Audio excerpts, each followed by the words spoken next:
World News of the Week, 26th of August to 1st of September, a compact week in review. Afghan women resist Taliban's draconian restrictions through song. In defiance of the Taliban's harsh new restrictions aimed at silencing women in public, Afghan women have launched an online protest by sharing videos of themselves singing. This act of resistance comes in response to the Taliban's vice and virtue laws, which prohibit women from singing, baring their faces, or speaking publicly. The restrictions also mandate that women wear clothing that conceals their entire body and avoid making any noise that could be heard outside their homes. One poignant video shows a fully covered woman in Afghanistan singing about the restrictions that confine her to her home until further notice and deprive her of basic freedoms. Another video features a woman in Germany who fled Afghanistan after the Taliban regained control, singing about the essential role of women in history and society. The Taliban's recent decrees mark the first of their kind since the group returned to power 3 years ago. Among other severe rules, they have banned women from attending school or pursuing higher education indefinitely. International organizations and activists have condemned these laws. Volker Turk, the United Nations human rights chief, has urged the Taliban to repeal what he called egregious laws, and Rosa Otunbayeva, head of the UN's Afghanistan mission, described the restrictions as presenting a distressing vision for the country's future. The online protest has gained momentum, not only within Afghanistan, but also across South Asia and Europe.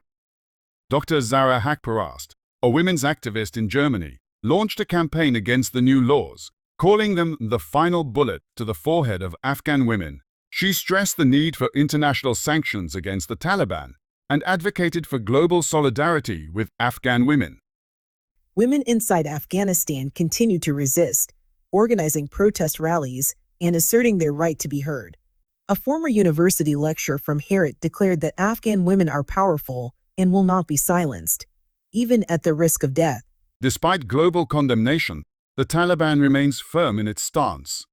Khalid Hanafi, the Taliban's Minister for Vice and Virtue, stated that the international community lacks authority to interfere in Afghanistan's internal affairs, emphasizing adherence to Islamic laws as the basis for any engagement with other nations.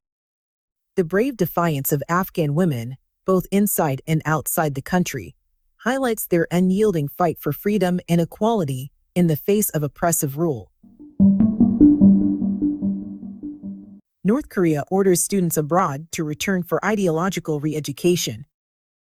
North Korea has mandated the return of all its students studying abroad for ideological education, fearing they have been exposed to too much freedom, according to a North Korean defector who spoke to Radio Free Asia.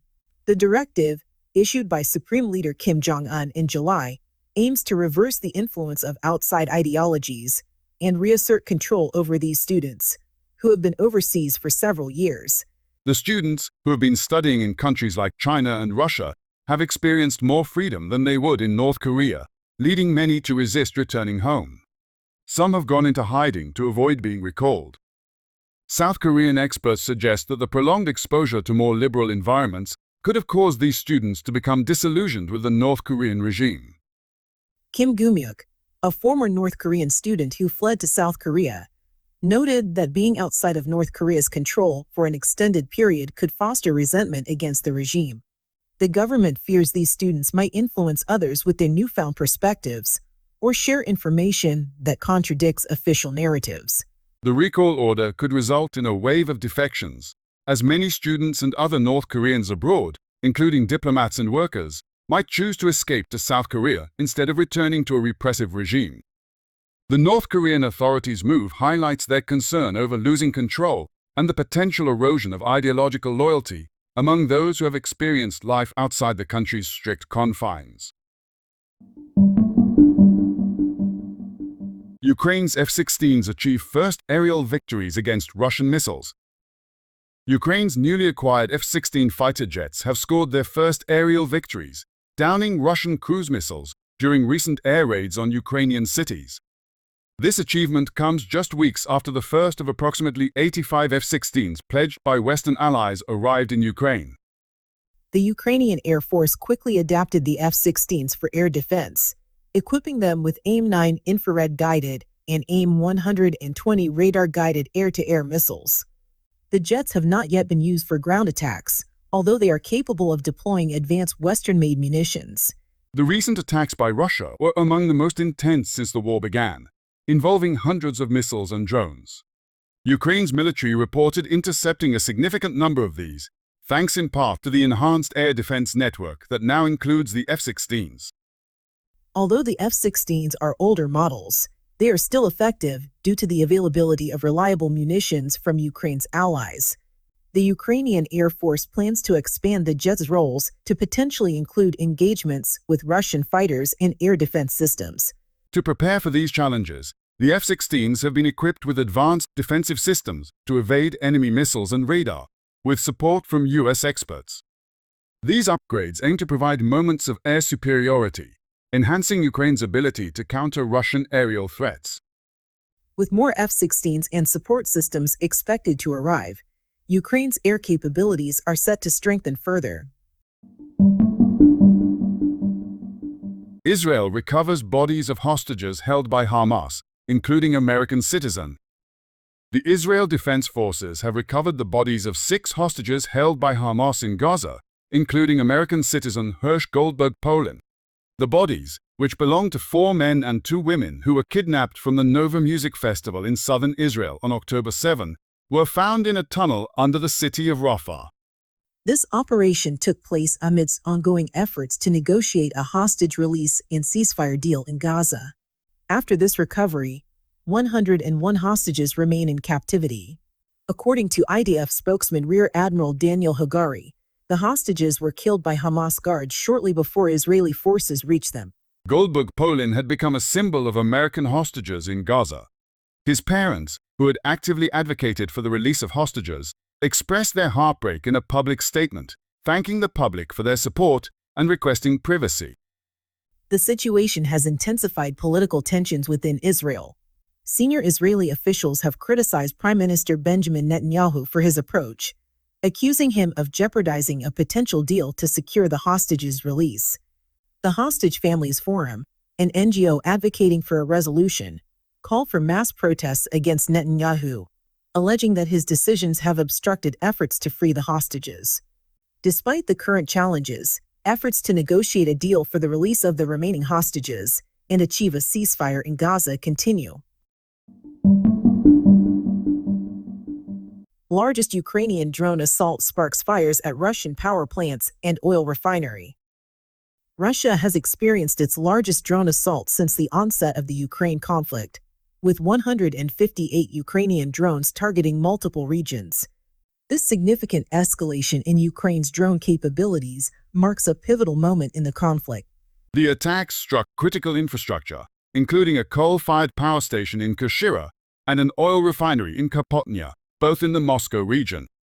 Local authorities initially reported no damage or casualties, but footage from the scenes suggested explosions and fires. A helicopter was later seen assisting in extinguishing a level 5 fire at the refinery, indicating a severe incident. In addition to these sites, the Konakovo power plant in the Tver region and a nearby gas storage facility also caught fire. Despite the damage, officials assured that there were no disruptions to electricity or gas supplies. The drone barrage affected over 15 regions, with the heaviest concentrations in Kursk, Bryansk, and Voronezh. This strike comes shortly after Ukraine's own energy infrastructure was targeted by over 200 Russian drones and missiles, reflecting an ongoing tit-for-tat strategy between the two nations. These recent events underscore a heightened state of tension and raise concerns over the security of Russia's critical infrastructure amidst escalating hostilities. Ukraine's incursion into Kursk exposes weakness in Russian military, says NATO member. Sweden's Foreign Minister Tobias Billström has declared Ukraine's surprise invasion of Russia's Kursk region a significant blow to Vladimir Putin's leadership and a demonstration of the fragility of Russia's military capabilities. Speaking to the Financial Times, Billström emphasized that the incursion into Russian territory was more impactful than the physical land captured, highlighting the psychological effect on both the Russian military and its population. On August 6, Ukraine launched a surprise attack on Kursk, catching Russian forces off guard and securing nearly 400 square miles of territory in just a few days. This success, comparable to the amount of Ukrainian land Russia has captured this year, signals a substantial psychological victory for Ukraine. Billstrom, whose country joined NATO in March, stated, "It shows to the Russian population and the world that the Russian war machine is hollow." Despite initial Russian setbacks and soldier surrenders, the Kremlin has since sent in more experienced troops to counter Ukraine's advances. Nonetheless, Billstrom expressed confidence in Ukraine's military strength, suggesting that if they could achieve this once, they might be able to replicate it in the future. While the U.S. has refrained from calling for regime change in Russia, Billstrom hopes for an end to Putin's rule, citing ongoing risks of Russian imperialistic ambitions toward neighboring countries. The Russian Foreign Ministry did not respond to requests for comment regarding the recent events in Kursk,